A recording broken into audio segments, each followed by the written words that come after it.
on? Sweet. I have no idea what to do now. Did I do? Oh, you didn't hear it. So nobody heard anything. Okay, so I did my dramatic intro. I don't want to brag. It would have killed Immortal what I just did. And then while we were waiting for Carrie to clean all the vodka off her keyboard, I gave arguably the greatest homily in the history of the world, but it's not on record now. I literally had angels appear taking notes. I don't want to brag. It's what happened. You missed it. There was some drinking on Carrie's part. What's past is past. Let's just move on. So it is January 30th, the year of our Lord 2026, and it is Catholic Schools Week in the DOL. Doesn't that sound much cooler than Diocese of Lansing? It really doesn't. But anyway, so this is a week where our whole diocese just celebrates Catholic schools. Oh my gosh, we have Catholic schools. And that makes us some of the most blessed people in the world. I have a past episode where I walked through the history of Catholic education in the U.S., and it's to me a fascinating history. In a nutshell, nobody wanted Catholics here. And that is a fact. We really didn't start arriving until this had been a country for almost 100 years. The laws were passed to make sure Catholics weren't school teachers, were not in any position where they could influence children. And as a result, Catholics began pulling away from the public school system because it was so hostile to Catholicism, and not vaguely hostile. In the end, you have a period where Catholic schools struggled and got here or there. The state, especially actually the state of Michigan, passed numerous laws to prohibit Catholic schools. The most famous, and I guess we could say the most damaging one still on the books today, is the Hart Amendment. In the state of Michigan, it was added to the Constitution that Catholic school parents can never receive or point their tax dollars toward Catholic schools. So if you look at who's on our border, Ohio, that's how you say it in Hebrew, a parent can receive their tax money back and direct it toward a Catholic school. Michigan, last I knew, is the only state touching a Great Lake that does not have vouchers.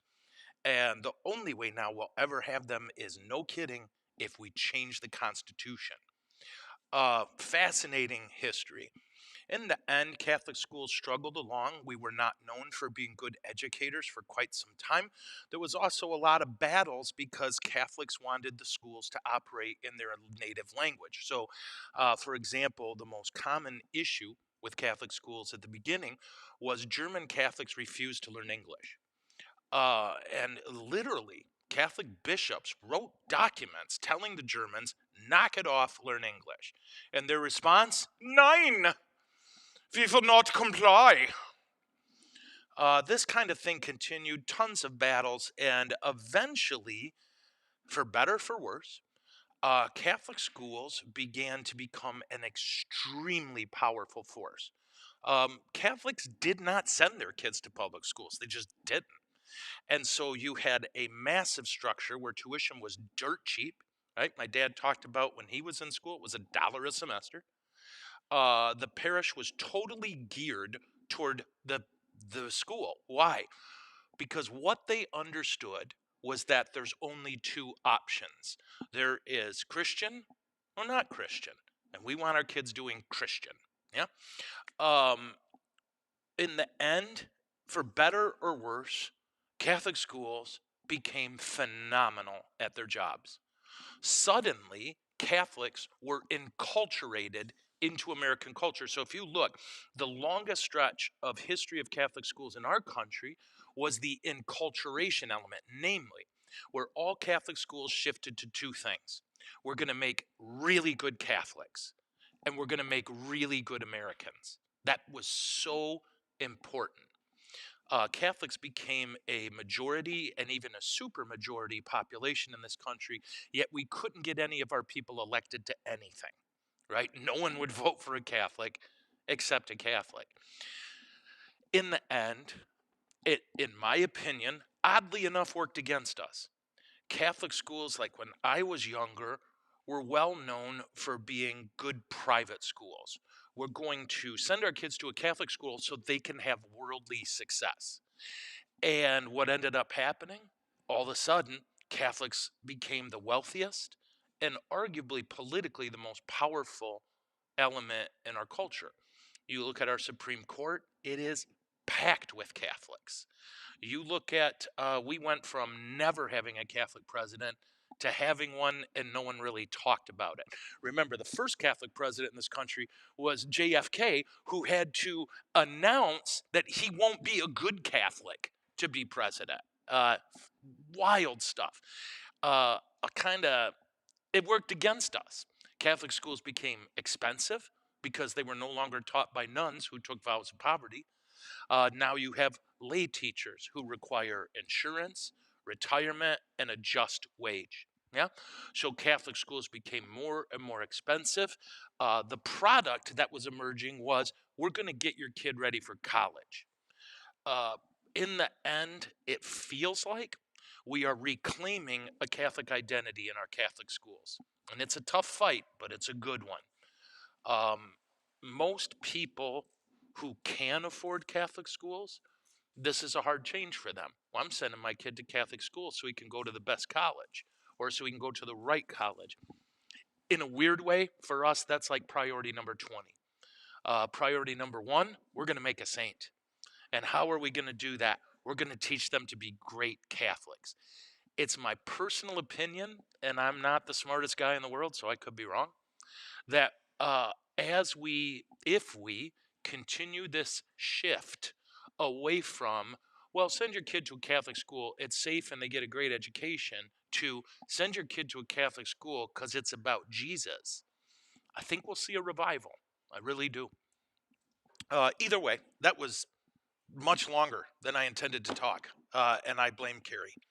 But before we get to the questions, let's welcome our foreign correspondents, Patricia and Veronica in Scotland, Brem Van in Canada, Sabine in Germany, Richard in England, Margaret and Anne in New Zealand, Chris in the Philippines, Finula and Kaylin in Ireland, Karen in Singapore, Jose in Mexico, John in Spain, Eileen in Australia, Ben in India, Bella in South Africa, Francisco in Argentina, Sarah in Lithuania, Andrew in Bahrain, and Kevin in Wisconsin.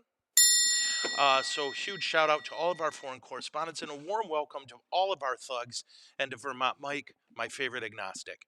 I also want to point out real quick, if you don't mind, we have guests in the studio today. Theo brought me muffins. I put them in my mouth and I ate them. They were lovely. They were delicious. I don't even know what they were. They were some kind of thing that wasn't like, I don't know. They were delicious. So we've got loads of questions, to quote the Hebrew. But before I do, at the end of this, we're going to have a raffle drawing, and someone, and I'm going to be blunt, it's me, is going to win some serious cashola. This is a big fundraiser for our school. I can't remember how much. Is it 5? It's 10,000. I'm going to win 10. Whoa. Oh, that's okay. So I have my headphones on. Carrie hit the applause button, and I might need to change my pants. All right. I did not expect that at all. And the other thing, for those of you who are not in the state of Michigan, allow me to tell you that tonight, Michigan State University, who's ranked, I believe, number 7, is playing some school in Ann Arbor that's ranked number 3, I think. This gonna be a war. Like, usually it's pretty predictable. I'm a Spartan. It's Jesus' favorite team. And if it's football season, they win. If it's basketball season, we win. Not this year. They are going after it hard there in that little city somewhere south of us. So tonight's going to be a war. And if you are interested in college basketball at all, should be a great game. Yesterday, I don't know, did you see this, Uncle Chuck? They interviewed Izzo, and they were like, do you hate U of M? Did you see this? Yes. And he was like, yes. Of course I do. absolutely hate And U isn't of M. today Izzo's birthday? It is. And then he said, Oh. but I respect them. He said, if you want a healthy rivalry, you need to have hate and respect. And he says, I got both. I respect the heck out of Michigan, and I can't stand them. It was a great interview. And I remember when U of M had John Beeline as their coach, which was really, to me, I don't know what you think of this statement, the last time they were super competitive in basketball. There was some really good games. So this should be a dogfight. If you're not interested in college basketball, just know that Jesus loves you a little less. Okay, first question. Wow, my kung fu is strong. Good morning, most reverend and fellow sinner, Father Joe. Okay, the most reverend part, totally on board with. That sinner crap, that's for you. No, let's see. I have heard you and Father Tom mention having a confessor you meet with over the years. It must be a blessing to have someone give you guidance with spiritual and daily life being a priest. Do all priests have a confessor? Are you assigned one when you're ordained? Are you Carrie and Chuck's confessor? Oh, dear God, no. I don't want to hear their crap. Oh, just wondering, love Mike and the girls. Mike and the girls, I love you. So let's walk through this. Do I have a confessor? Yes, my confessor is guy you may have heard of, Pope Leo. No, in fact, what's crazy is after this show, Carrie has to go to Lansing. Dad wants to go for a ride, so we just set it all up. I'm going to drive Carrie and Dad to Lansing. She and Dad are going to go shopping. I'm going to confession. That's where my confessor is. I try to go every 2 to 3 weeks because I suck. But it's been like 5. That's not good. Like as a priest, I feel like I should be going every couple weeks. Cause man, I'm good at sin. I don't want to brag. Like some people, they're like, I sin. I'm like, no, I sin. Anyway, let me see. What was your question? You often get asked though. Don't you usually recommend a month to 6 weeks Yeah, for like to people? me, standard operating procedure is 4 to 6 weeks. Every 4 to 6 weeks, you should go to confession. That's my opinion. And oh, were those boogalies trying to come in? It's so cold. Oh, all of our little boogalies at the school, they're all outside right now. And for those of you not, it was negative 12 degrees this morning. And that's Celsius. I'm just kidding. Um, Chuck, what is negative 12 Fahrenheit? What is that for Celsius? I don't know. Because we're not European. We won some wars. Or Canadian? Or do the Canadians do Celsius? Yeah, they do. Oh, my lord. Oh, my lord. Oh my god. So Chuck's looking up what negative 12 Fahrenheit equals in Celsius. But I believe the phrase is bitter cold. If you're in England, bitter cold. Although they use Fahrenheit. The English do. Okay, so while Chuck's looking, the next question, do all priests have a confessor? I don't know. Some do, some don't. It is not uncommon when there's a priest gathering for a priest to like grab me and say, can you hear my confession? And I say, do you have $20? So me, I've got one guy just because that helps me with accountability, right? Just like anyone else, I struggle with patterns of sin. I wish I was this guy who just sinned occasionally. But I don't know. It's just good to have that person in your life. Hit me. Say it again. 24.4 So degrees? Yes. degrees negative? Celsius. Yes. Negative 24 degrees. Negative 12 Fahrenheit is equal to negative 24 Celsius. Okay, there we go. So for those of you who use Celsius, we were negative 24 degrees today. So our little squigglies are for outside because you remember that age, you could wear like gym shorts out in that. If you were a boy, I don't know, girls, man, they've always bundled. Did you guys bundle when you were little girls? Yeah, but boys, it's like, yeah, I forgot my pants, you know. But they went to another door. You scared him. I scared him with my biceps of love. Okay, so do all priests have a confessor? I don't think so. There's two kinds of guys: the guy who grabs the next available priest, the guy who sticks with one. Both are great, huh? And I've grabbed guys like when my guy wasn't available. Like the one time I murdered someone, and that's a mortal sin. And you Okay, didn't are want you? him to know. What's that? And you didn't want him to know. That's right. I didn't want the guy I go to know about the whole murder thing. I told him I was sorry. Are you assigned one when ordained? No. But here's an interesting thing, and this is one of the reasons. Oh, there's Teresa. That I loved when we got Bishop Earl as our bishop. One of the first things he did, this was fascinating. He stood up. So he kind of floated around our diocese for a couple weeks. He talked to a lot of priests. And then at the first time he sat with all of us priests, he told us, I'm going to that person for confession.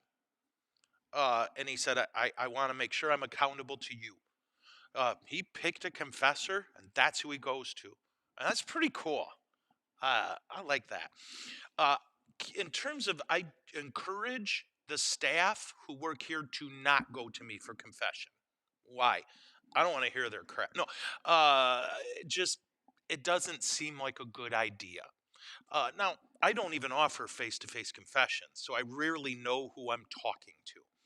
But at the same time, it's a funny thing to go to confession to your boss, and I worry about everything on it. I do. So, all right. So, thank you, Mike and the girls. I hope you found that answer helpful. And if you didn't, Nikki is here, and it's all her fault. I do only away games. Yeah, Carrie always says when it comes to confession, she only does away games. Question. It did, 1 second, it did bring up another question. Is Yeah, it a good idea for your confessor and your spiritual director to be the same person? yeah, if you can pull it off. Um, I'm a believer that uh, people used to often ask me to be their spiritual director, and I would gently say no for two reasons. One, I don't have that certification. Being a spiritual director is a big deal. People who are certified have spent years learning skills to be a spiritual director. Second, I don't have the temperament. I'm just not good at it. There's stuff I'm good at and stuff I'm bad at. Spiritual direction would be a thing I'm bad at for a lot of reasons. Um, yeah, one, I hate people. I'm just kidding. Wouldn't that be funny? I'd love to be your spiritual director, but you're a people, and I don't like those. Be like, oh, we got a good priest. Okay, question regarding masses said for, ouch, deceased family members. Which is better, to have one mass said for the intentions of one person, or to enroll them in a perpetual mass society where they pray for hundreds of people? Oh, I get it. Hundreds of people every day. Thank you for your efforts to fill us goofs with useful information. You rock. I added that last part. No, thank you. I'm so glad I help. I really want to help. I don't think one's better than the other. Do what you feel called to do, man. I know one of the things that at least happens here, and it happened at my last parish, is we never had enough masses for people, right? So the church only allows a priest to have two mass intentions in a 24-hour stretch, right?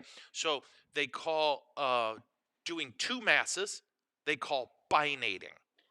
Doing three masses, they call trinating. And we always joke that if you do four, that's fornicating, which it's a stupid priest joke. But the church only allows trinating one day of the year. I think it's, I can't remember. There's one day where we're allowed if we must. Other than that, the Pope cannot give you permission to do three masses in 24 hours. Now, you might be hearing this and thinking, how do you pull that off? We don't, right? Particularly like when I was at MSU, I would pray five masses every Sunday. I would pray three weddings every Saturday. There were many days I prayed three masses every day of the weekday, Monday through Friday. And we're not supposed to, but there's just not enough priests, right? There's just not. There's not near enough priests. That's why they ordain some of us who are really fat. The hope is that we can be more than one priest. So for you, you might want to do one of the enrollments, particularly if your parish can't find a day to pray Mass for your deceased family. I think that took me way too long to explain. Okay. Um, your podcasts continue to inspire me,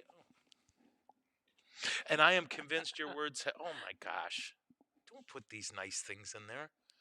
There's a lot of people very mad at me today on X. Did you see it? Listen, Oh, okay, let's do this. yeah. X is a very small Oh yeah. population. There's some angry people. Yeah, just throw your phone out the window for a Three while. people this morning wrote me, "Who's your bishop?" And so I gave him the Detroit guy. Um, why would you? It's like, why would you? Who's the person I can call to scream at you? I will give you the wrong name. I'm not stupid, you know. I'm not stupid. Okay, your podcast can continue to inspire me, and I'm convinced your words have led me to a more faithful life for me and my family. That means the world to me. Thank you. Oh my gosh, don't even. You are okay. I can't read the next line. I'm going to skip it. Thank you. That might be one of the nicest things you could ever say to me. Say it. You're a modern day St. John Vianney, and I Yes. think so. John Vianney, for those who don't know, is basically the Shohei Otani of Catholic priests. I mean, like, if you go in my confessional, right, I have a statue of him giving me the stink eye, right? Like, literally, my John Vianney statue, ready? This is, if you're me, this is the look he's giving me. Like, he's just a beast. One of the greatest exorcists who ever lived. An unbelievable confessor. The dude was a beast, and he's the patron saint of priests, and I love him. Thank you. I don't deserve that, but thank you. My question is, do you think demons are responsible? Sorry, I had to. You gotta. You know what I'm saying? Do you think demons are responsible for the bad deeds of people, or are some people fundamentally bad dudes? Your last Q&A triggered, my mind wandering around thinking about this. Big basketball game tonight from a fellow U of M grad. I hope the best team wins. Honestly, for all my crap talk, me too, right? I want to win. I want us to win, but I just want a great game, right? I want a great game. So, and best of luck to you guys. I hope we win. I wish I was classy enough to say, may the best team win. No, no, no. You're probably better. I hope we win. Yeah? Yeah? All right. So, what is the role of demons in evil? Well, it's kind of hard to tell. Yeah, it becomes a mix of things. So, I'm going to start talking and stop me if I get weird. Okay. So I think I've shared with you that if you talk to Catholic priests in China, and I've talked to a bunch, they do a ton of exorcisms. If you look at the US, starting about 15 to 20 years ago, the number of exorcisms has gone up every year. Those two things, and all over the world, except Africa, where the number of exorcisms goes down. What is it? It's a baptism. Yeah, Americans don't baptize their kids anymore. Uh, and an unbaptized person is much more susceptible to evil, right? So when we started baptism, first thing we do, Nicole, what name do you give your child? And she says, Joe Krupp. So then I'll take my thumb or my finger, and I think my finger, yep, and make a little sign of the cross on their forehead, and I'll say, Joseph, I claim you for Christ. And we make this cross. Now, guys, I know how this sounds. I don't care. Every angel, every demon, for the rest of the universe can see that mark on that child and go, oh, that one belongs to God. The spirit world is an active world, and it's a crowded world.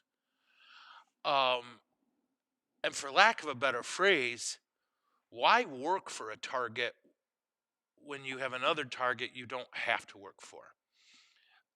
Evil personally hates you and collectively hates us. There are no rules. You and I say, well, that's a child. Leave them alone. They do not. Right? So part of the blessing of children being baptized, it affords them a significant spiritual protection. Yeah. With that, for the rest of your life, there is a reality of evil that you and I have to confront. The church, starting in the 60s, started screwing around with psychiatry. The belief that things could be called, that there really might not be demons or the devil, that we should focus on, what we call possession is just someone who's broken in mind. And to be clear, it might be. But when the default became, yeah, just we'll take care of this with counseling. If you ask me, that's part of the reason we had the explosion of priests committing heinous moral crimes. We pretended psychology could solve problems that only Jesus can. Now, at the same time, of course, big fan of counseling, big fan of therapy. I am. But we shifted from a default of evil is real and we need to be combating it to, oh, we can go to another human for healing. Uh, am I making sense? Okay, groovy. So, um, for you and me, each time we choose darkness, we get better at it. What does that mean? Like, oh gosh, one of the things I wrestle with is my potty mouth, right? It has always got me in trouble. At seminary, every review, they were like, we really wish you didn't swear so much. And I was like, blankety blank, no kidding. Um, I wrestle with it. I fight it. There was a stretch then where I feel like I got really good at it. I got really good at, okay, control that thing, those flapping gums. And then I let go of the reins and I got bad at it again. You know what I mean? In the end, if we aren't convinced that sin is bad for us, then we'll stop fighting it. And once you stop fighting sin, you can move right into that's not really a sin. Yeah, that's not really a sin. You move from it's no big deal to it's not really a sin. You could just slide right in. If you ever saw the movie Focus, Focus, Focus, Come Holy Spirit, Nefarious. Holy cow, I can't believe I remembered. Nefarious. I cannot recommend it strong enough. It's not a scary movie at all. The entire movie. Or you found it scary? Okay, I want to be clear. Carrie just lied. No, I didn't find it scary. I found it intense. Mm. The entire movie is a discussion between a psychiatrist and a demon possessed man. That's the movie. Catholic exorcists helped in the writing of this movie. And obviously, I'm going to be straight with you. The guy playing the demon possessed man is phenomenal. What's his name? Sean Flaherty or Flaherty? He's a popular actor or whatever you say. Everybody else, I think they went low budget. They shot all their money on one good actor, and the rest, yeah. But everything about that is meant to give you an insight into evil, and a really good one. Like, I was sitting with an exorcist buddy of mine the first time I watched it, and he commented, and it's so weird. The person who's possessed keeps doing this, keeps doing that, and he says to me, they do that. He says, every exorcism I've been at, he says, they're just not used to skin.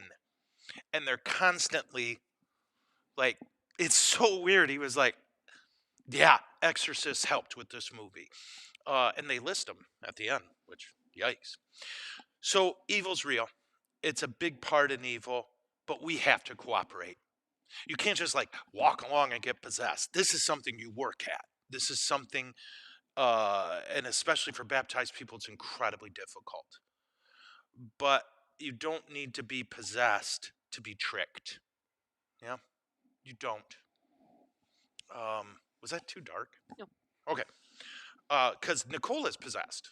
So I just asked her a lot of questions, and she was like, "Get away from me." So, like, we'll move on now. How is? I'm sorry, sis. I love you.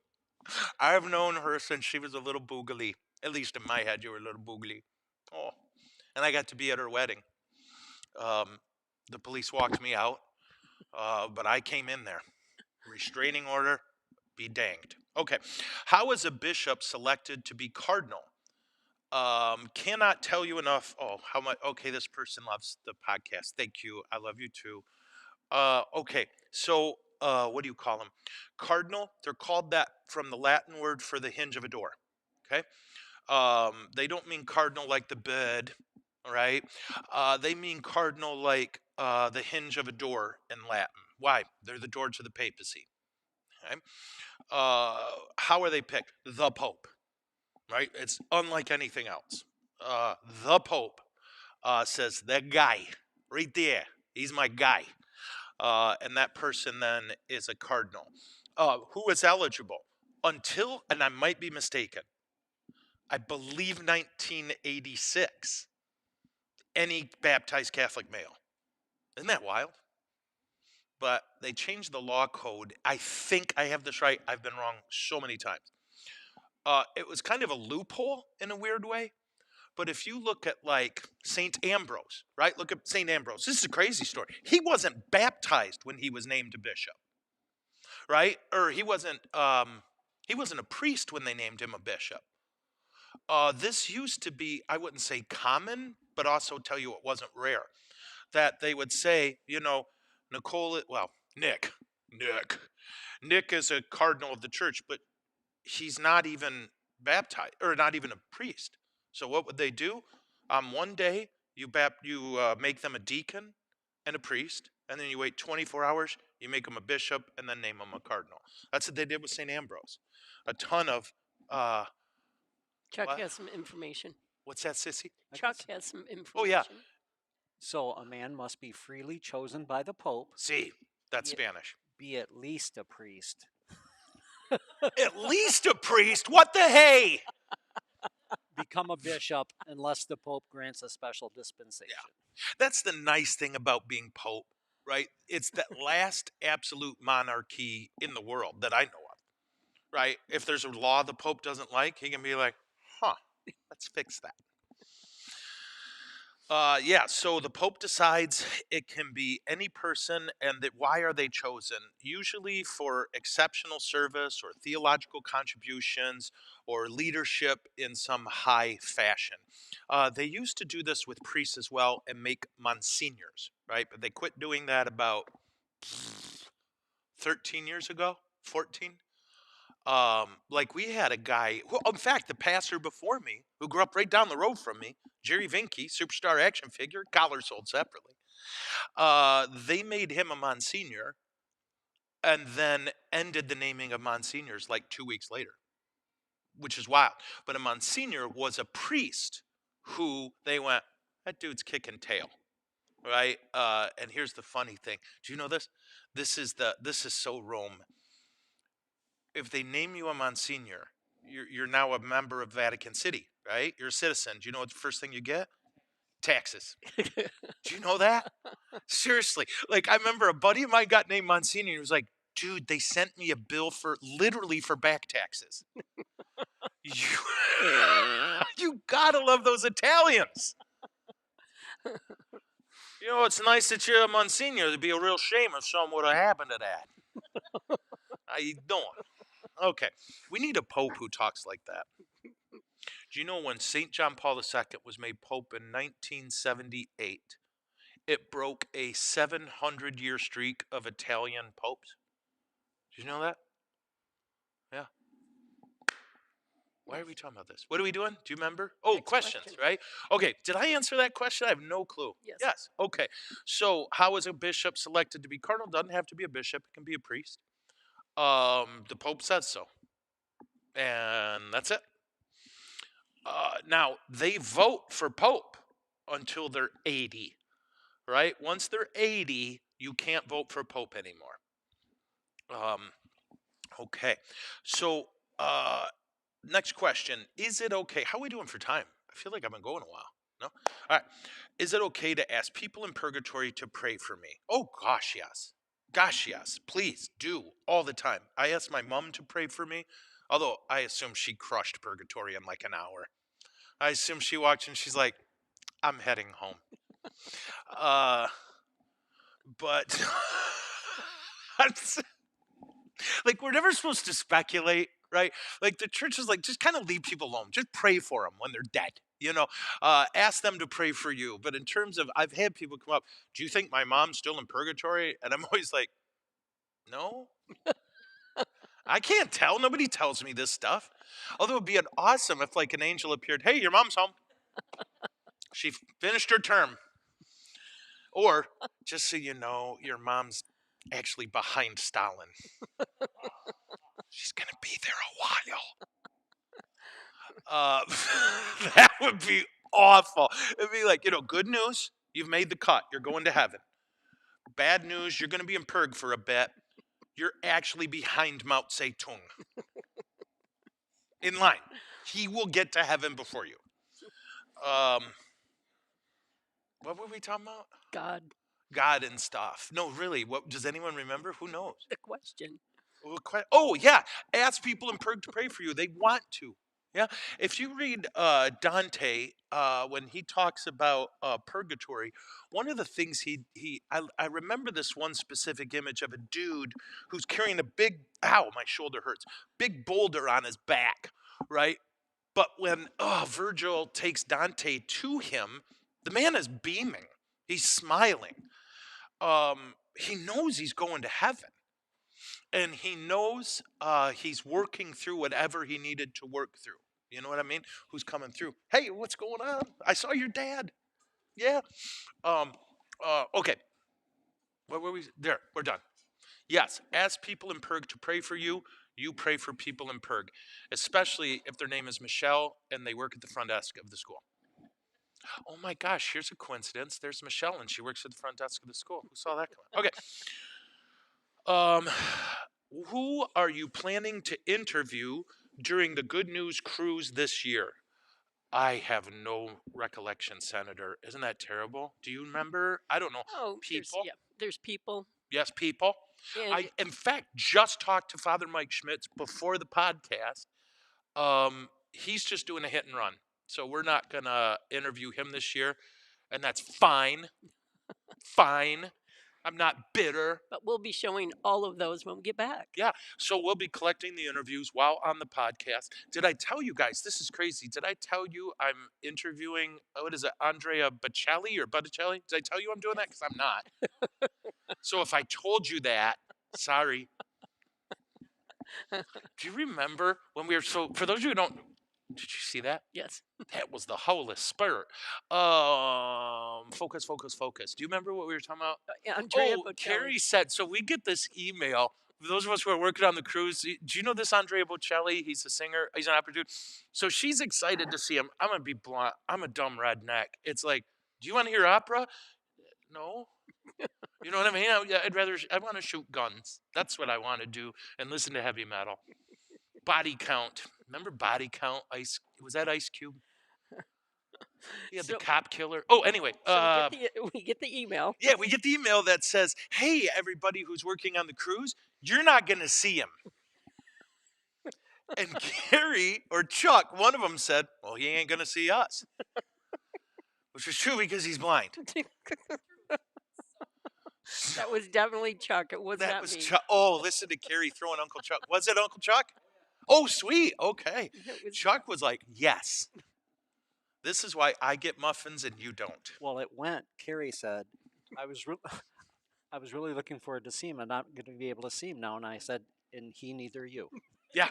Now, next year, do you know, when we do this next year, it's Harry Connick Jr. I know. That is someone, I can sing every song by heart from his Red Light, Blue Light album or whatever they're called now. They're not called albums anymore. Well, when you have to go up there and talk to him, I have to be next to you. A lukewarm cold water flat with room for a couple of cinders in a house. Something and a cat. Anyway. You said you knew all the words. It's been a bit. I took my third wife to a concert with him. So I don't know who I'm interviewing. I don't remember, but we're going to try to get everybody that, oh, you're fine, to get everybody we can. Yes. Okay, someone. I love your show. Yeah, thank you. I love you. I love you. Thank you for recommending the Word Among Us resource. So underrated. So underrated. It has kept me on track with the daily readings, and the meditations that follow are so good. I pray for you and for all priests. Cats are the bomb. We need to go step by step. But we're going to go backward. Let's start with cats. You guys ready? So Bob and Lucy. Bob is, what is the medical term? You are so sick of hearing about cats. Nick loves me. I mean it. Like, she just loves me. But if I put more cat videos up, she will stab me in the throat with a salad fork and, like, swish it around. Yeah. So Bob has been fixed, right? There ain't nothing going on down there. Lucy, we can't catch. Uh, and she, come Holy Spirit, what's a good way to say this? Lucy is interested in Bob. And this is her brother, by the way. Yeah, her brother. This is her brother. And there are, like, I'll be sitting there with Dad and we'll be watching something, and all of a sudden I'll be like, oh my gosh, stop it! Stop it! Because cats have no morals, right? You forget, they don't have souls. So it's not like they do moral or immoral things. They're just cats being cats. But Lucy, and every time it gets a little saucy, Bob's like, I'm out. And he just leaves. It's like every time your parents got in a fight in front of you, you know, where it was like they start arguing and then all of a sudden one of them walks away. You're like, oh no. Oh no. It's time to be outside playing. Okay, so cats are awesome. Mine are demons. And Lucy needs an exorcism. Now, Doc Cocaine, I do love that my vet's name is Doc Cocaine. I think that, oh my gosh, that makes me happy. She has means for me to trap Lucy, so we can go get that taken care of. Okay, so let's go backwards. I do think Word Among Us is one of the best resources, and for some reason, it's never got as popular as that I know of. But you are right. The meditations are first rate. It's easily laid out, and it's affordable. I think it's 20 some bucks a year. And every day you have all the prayers and readings of the day. I love Word Among Us. Oh, in fact, Word Among Us, we're looking for a sponsor. We could do Wild Cherry Pepsi Zero Word Among Us Bird Eye Peas. Bird's eye. Bird's Eye Peas. Do they have a cat's eye peas? Oh, my Lord. Or what? A bird beak peas. If I was rich, I would Nicole start is a, going to make fun of you just on that I for next week. Wow, look at the time. Nicole is jealous. What? Do you have cats, Nicole? I have two. All right. How we doing? Do I keep going? We are good. We have time for probably one more good question. Okay. Father Joe, I am a 25-year-old woman, and I recently got married 2 months ago. Woohoo! Can we do the congratulations? Hey! Oh, wait. Wait. There we go. We are very excited to have kids soon. We always thought we'd homeschool them, with me being a stay-at-home mom. However, recent finances show that this may not be an option. I don't see how it's going to be possible for me to quit, but I worry for my future kids' spiritual welfare by sending them to public school. Oh, sissy, and I feel like I'm already letting them down in a way. Do you have any thoughts on homeschooling versus public or private school? Thanks in advance. Okay, now this is going to shock you. I'm a huge fan of Catholic schools. You're like, what? I had no idea. No, but I get it. So I'm not going to probably go in an intelligible order. My mouth is going to start moving and noise is going to come out. Okay? What I'll recommend you do is you call the parish that has a school that you're interested in, and you say, can I talk to whoever's in charge of the school? Some places will connect you to the pastor. Some places will connect you to the principal. We would connect you to the principal. Some places would connect you with the business manager. And like we did this a lot in my last parish. People literally, after baptism, started paying tuition. Right now, and at that place, our tuition was $2,200. but it was an extremely poor area. Like that, people couldn't. We had 3 families that paid full tuition. How's that? But what people started doing, and it sounds crazy, but it worked. And I don't know if we ever do this, but it was like the child's 2, and we're paying $10 a month or whatever it might be, just to try to work up a little war chest so that we can ease the bomb that goes off the first year we send our. Do we do anything like that, Uncle Chuck?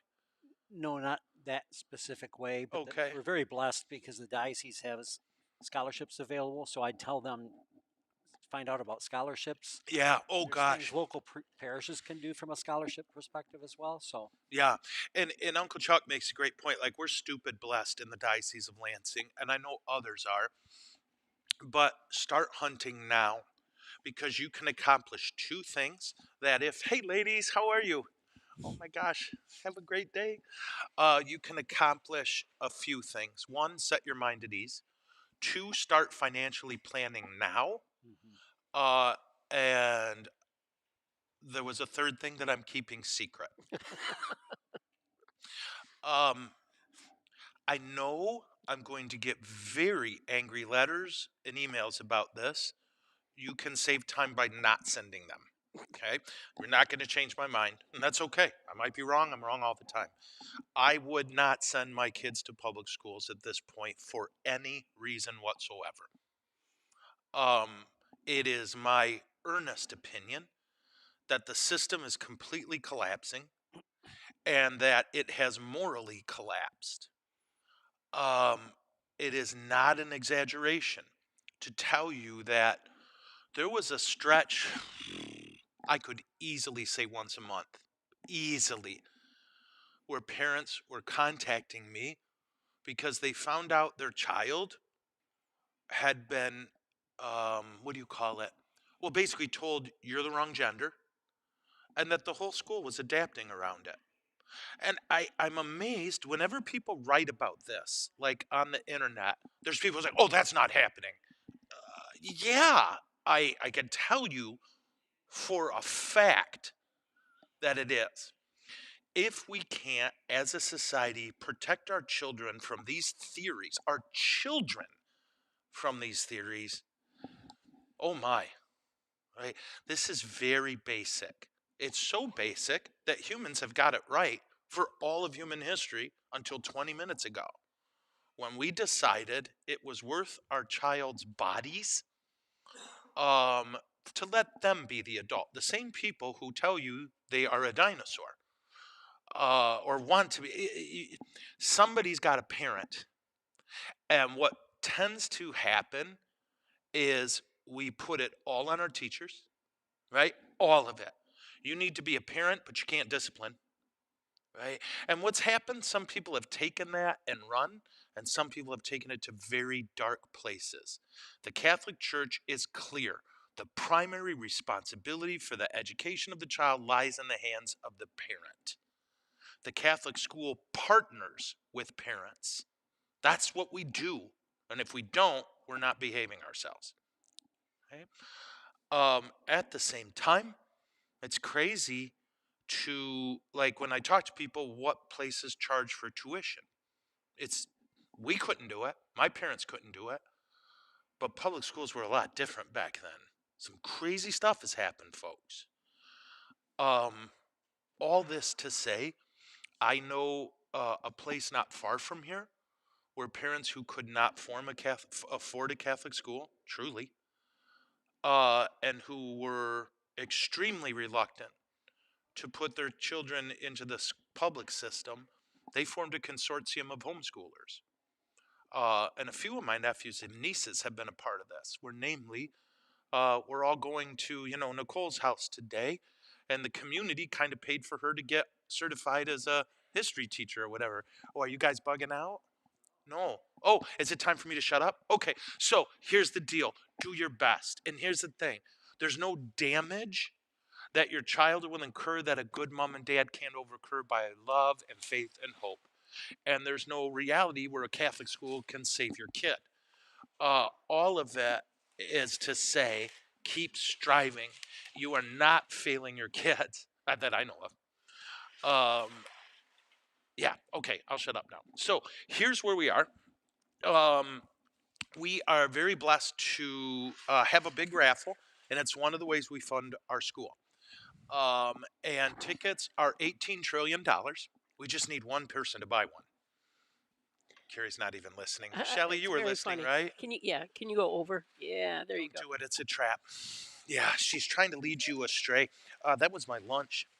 Okay, so I have some lovely assistants who are going What? to help me here. What And are you what we're doing? going to do is pull the winning numbers slash thingers, There you right? go. Oh, too far. Oops. Chuck went too far. That's a very obscure joke. Extremely obscure. So am I staying seated or am I moving somewhere? You can stay right there. Okay, thank you. Well, so what's first? What am I drawing first? Do you remember? The Oh, grand the. prize comes out But I don't first, look at but it. you I don't just look at yank it, right? it. Okay. So They have Sister you're gonna Sharon. draw it? That's my girl. All right. So Sister Sharon is gonna draw it? Shoot, because I have all kinds of secret agreements with people to pull their number and then take a cut. Ah, I probably shouldn't have said that on air. Okay, so this is Sister Sharon, and she's going to pull the $10,000 winner. Now, we're not going to look at it yet, right? But did we give that thinger some love? Yep, we did. We should have 4 times. Sweet, which is very Trinitarian plus one. So let's see what we got. All right, and we're not looking, right? We're just going to pull it. You're gonna pull it. Oh, drum roll. Let's see if we have a drum roll over here. Oh, did we pull it? Okay. So now the winner of $10,000 when the government finishes, it's $7.32. Did anyone find that funny? It was. I said something moderately funny. Okay, so now we're pulling for $1,000. a $1,000 prize. Let's see what we got. All right. Whoops. Let the paper hit the floor. Let the paper hit the floor. Oh, thank you. Did you see the Sesame Street one? Oh, now I can read them? Hold on. What'd she say? Am I reading the 1,000? Okay, this is the 1,000, sis? Okay. So the first winner of $1,000 is George Carduce. Yeah, does that sound good? All right, George, way to go. You can't hear it, but she just did an applause thing. It's very cool. Okay. The next $1,000 winner? Yeah, 1,000? Okay. Is Kristen Anderson. Congratulations, Kristen. Thank you, my lady. All right, what's this one? Another 1,000. Wow. Wouldn't it be cool if you won the monster and one of the, yeah. I think it's happened before. Oh, nice. Okay, so the next $1,000 winner is Shelly McIntosh, I think. Yeah, Danny Brady's daughter. Oh, nice. Okay, I know her ish.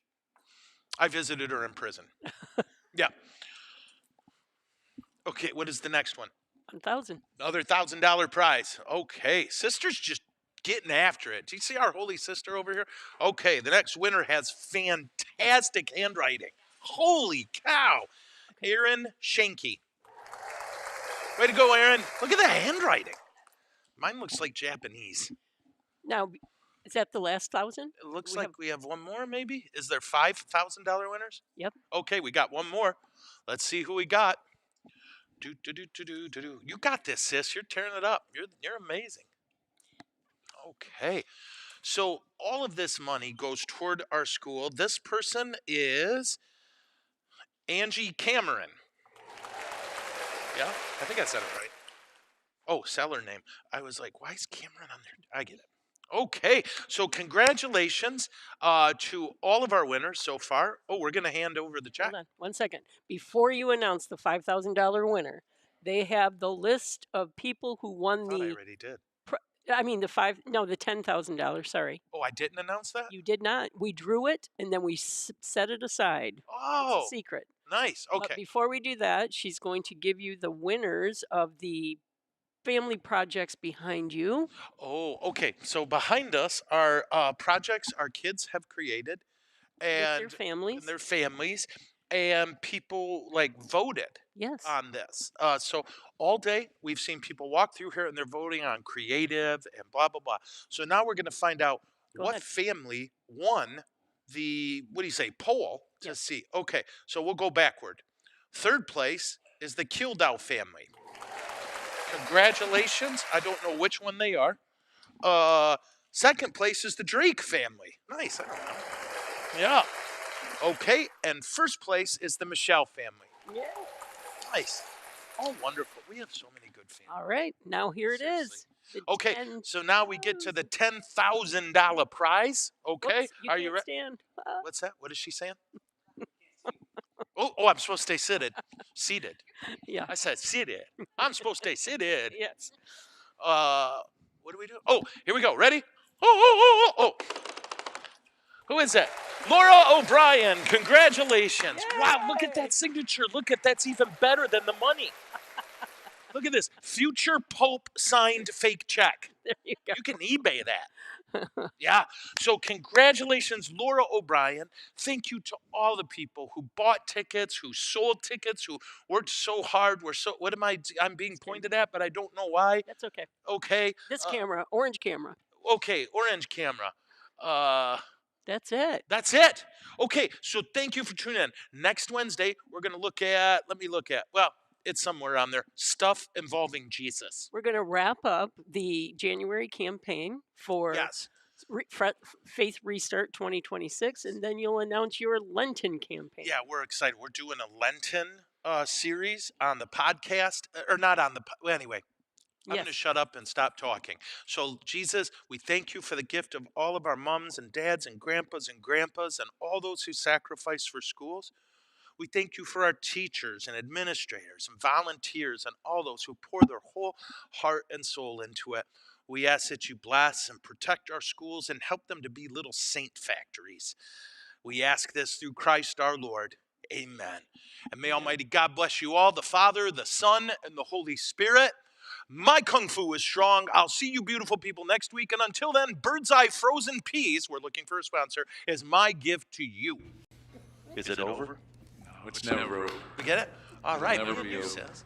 It's just All right. Woo!